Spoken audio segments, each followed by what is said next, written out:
Imagine going from private jets and designer suits to scrubbing other people's clothes behind bars. That's exactly where Diddy is right now, folding laundry, dodging prison politics, and facing threats from inmates. And if that wasn't enough, 50 Cent is out here trolling him like it's comedy hour. From Kirok King to sipping prison hooch and navigating a world where every mistake could cost him months or years. This is a fall from power you have to see to believe. Stick around because the story inside Fort Dix is way messier than anyone expected. 50. Cent is having a field day trolling Diddy after TMZ revealed that the music mogul has been assigned laundry duty at Fort Dix Prison in New Jersey. Imagine that. Diddy, the man once surrounded by luxury, now folding clothes and scrubbing stains while 50 laughs from the outside. According to reports, the same bad boy for life is now airing out literal dirty laundry for other inmates. Sources say Diddy's first prison job has him washing and drying clothes. The ultimate fluff and fold special. Funny enough, that's the same phrase 50 joked about when he compared it to the kind of special orders Diddy used to make back in his wild days with escorts. For someone who once had assistants handling every little thing, this is a serious reality check. During his criminal trial, prosecutors even pointed out that Diddy didn't lift a finger. He wouldn't charge his own phone or grab his own water bottle. But now, he's scrubbing prison uniforms. TMZ reports that the former billionaire has traded his designer suits for a laundry apron. The man who once had an entourage waiting on him now cleans not just his clothes, but everyone else's too. It might just be the first time in history someone went from living like royalty to doing maid service behind bars. And it gets worse. Prison officials confirmed that Diddy was caught drinking toilet wine, also known as prison hooch. Now, to be clear, it's not literally made in the toilet, it's just hidden there. But it's far from anything close to real wine. Instead, it's a homemade brew of Fanta, sugar, and apples, left to ferment just long enough to pack a punch. The irony? Diddy once owned Ciroc Vodka, a brand valued near $1 billion at its peak. But after selling it earlier this year for a fraction of that, he's now sipping the cheapest brew prison has to offer. TMZ says this incident happened right around his birthday and almost got him transferred to a different unit as punishment. Officials reportedly changed their minds. But the incident could still cost him time off his sentence. The only reason Diddy was sent to Fort Dix in the first place was that it offered a chance to shorten his time through a drug rehabilitation program. If inmates complete the program successfully, they can cut up to a year from their sentence. During his trial, Diddy claimed he had been sober for the first time in 25 years, but that claim is now being questioned. Prison insiders explained that hooch can be made in many ways, from orange peels to sugar, but it's risky business. If it's not properly vented, the mixture can explode like a mini bomb, coating everything in sticky alcohol. Getting caught with it, though, comes with serious consequences. Diddy could lose his phone privileges, commissary access, visits, or even spend 30 days in solitary confinement. And that's not all. If this violation sticks, it might affect the good time credit inmates earn for good behavior. In the federal system, losing good time means losing a portion of your early release. So even though Diddy's hoping to cut his sentence, this one bad decision might add months, or even years, to his stay. From private jets to prison chores, from Ciroc to toilet wine, it's a long, hard fall for someone who once called himself King of New York. In prison, every mistake comes at a price, and for Diddy, that price might be more time behind bars. In the federal system, once an inmate loses good time credits, the days shaved off a sentence for good behavior, they're gone for good. Unlike state prisons, you can't earn them back. So if officials decide Diddy should lose 20 or 40 days for breaking the rules, that time is permanently added to his sentence. Former inmates believe Diddy wasn't making the prison hooch himself. He was buying it from others. In Fort Dix, almost everything is a business. Inmates who know how to brew the alcohol get paid to do it. Reports say the drink was part of Diddy's birthday celebration last week, his second birthday behind bars, and the incident shows how the once powerful mogul may be starting to crack under pressure. Making hooch isn't quick or easy. It takes several days to ferment, and the smell is hard to hide. That's why inmates usually store it in toilet tanks, not for the temperature, but to keep it out of sight from guards. Whenever someone needs to flush, they simply pull the container out, handle their business, then hide it again. It's risky, but in prison, people who are good at it make money. And someone like Diddy, with cash to spare, likely paid others to handle it for him. Still, some find it strange that he even needed to. In federal facilities, there are often corrupt officers willing to smuggle in alcohol or other contraband for a price. That's why a few ex-inmates say they're surprised Diddy resorted to homemade prison brew instead of paying for the real thing.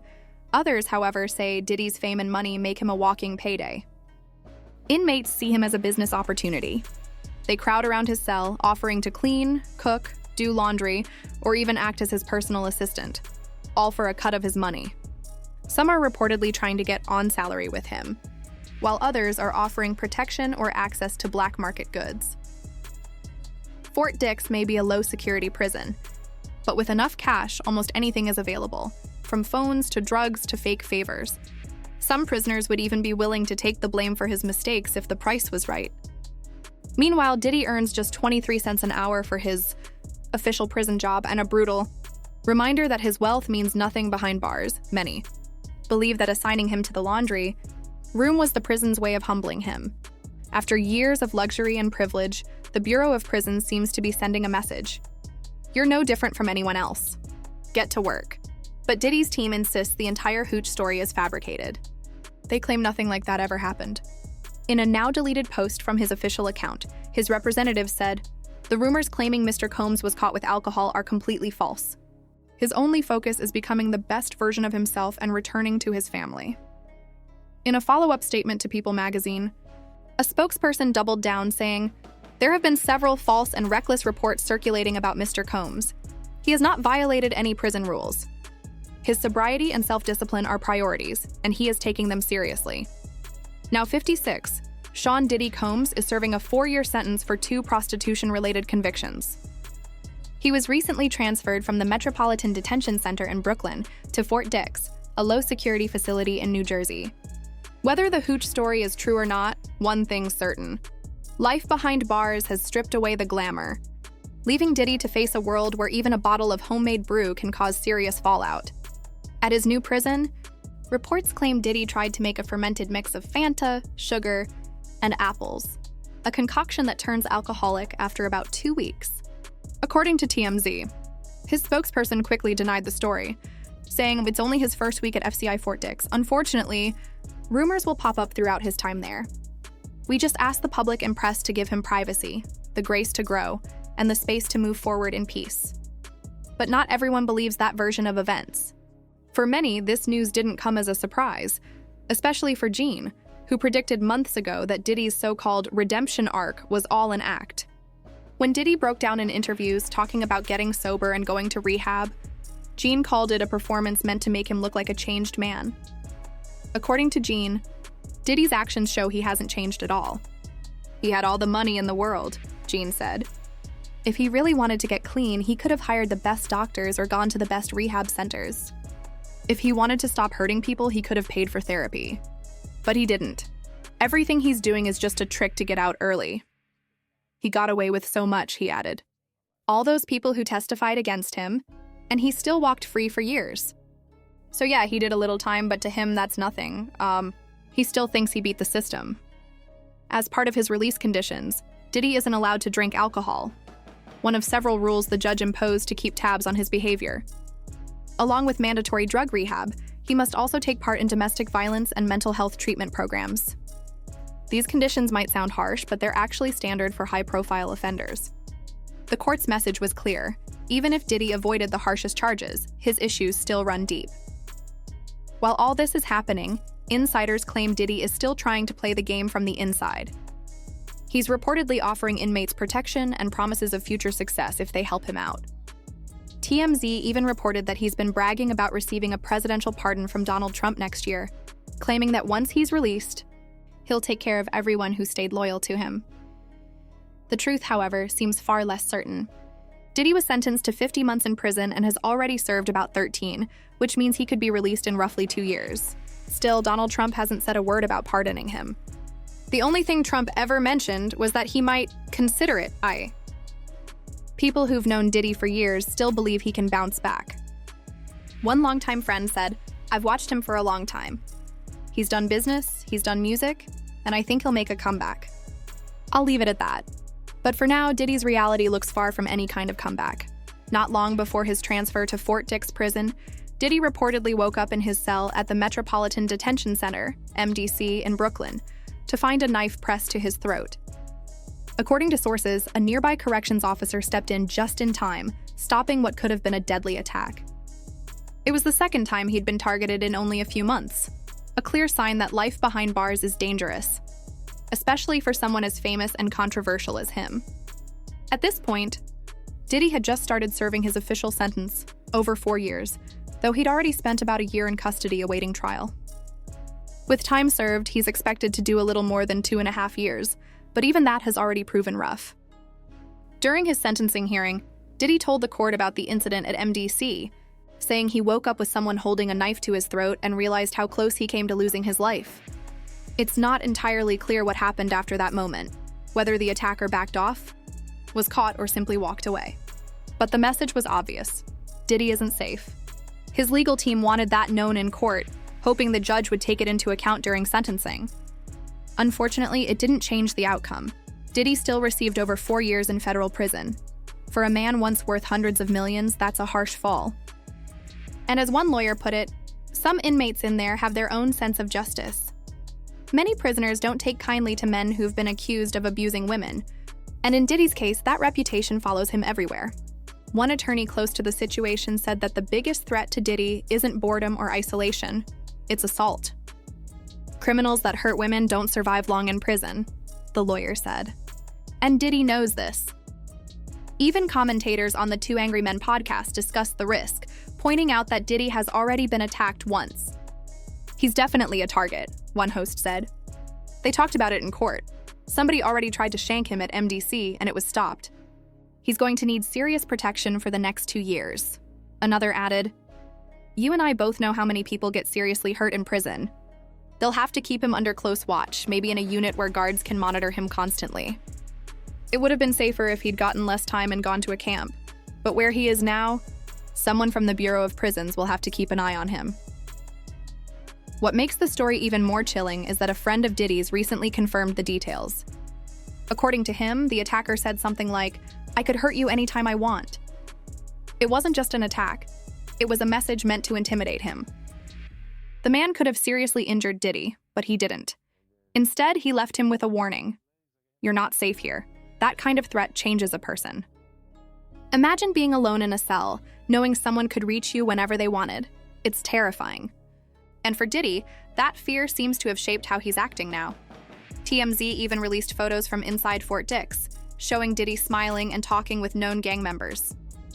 Sources say he's been trying to buy protection, offering money, favors, and career promises in exchange for safety. Those same men may be the reason he hasn't been attacked again. It's a stark picture, a once powerful mogul now negotiating his survival among inmates who see him as either a target or a payday. Scent didn't hold back. He posted pictures on Instagram of Diddy hanging out with other inmates and captioned it, "He looks happy with those handsome men around." That was some next-level trolling, and it landed on Diddy's birthday. November 4th. Photos showed Diddy on the yard, smiling with a few prisoners. 50 laughed about it, and people went wild. How does 50 get away with this? He still has big brand deals and TV projects, so he can be petty and still keep cash flowing. He's a boss in the boardroom and petty on social media, a combo that works for him. There's also a weird, uncomfortable history between 50 and Diddy. In interviews, 50 has hinted at strange offers Diddy made years ago, like offering to take him shopping at private events.